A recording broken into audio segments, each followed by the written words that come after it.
Control the light of your light shade by screwing in the smart LED bulb. Install the mobile app Smart Life on your smartphone and open it. Create a new account with your email address and fill out the verification code that you've received in your email. Tap on Add Device and select the lighting Wi-Fi bulb under Lighting.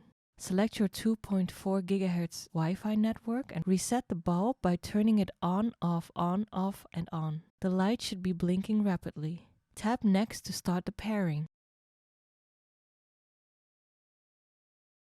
The bulb is now added to the mobile app. Tap Next and the interface of the bulb will appear. You can change the brightness and the temperature of the light by using the drag bars in the bottom of the screen. At the far bottom, you will find other options such as color, modes, and programs.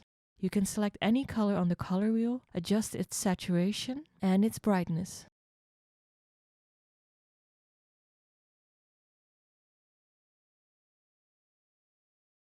Then there are preset modes that you can select and adjust to your liking.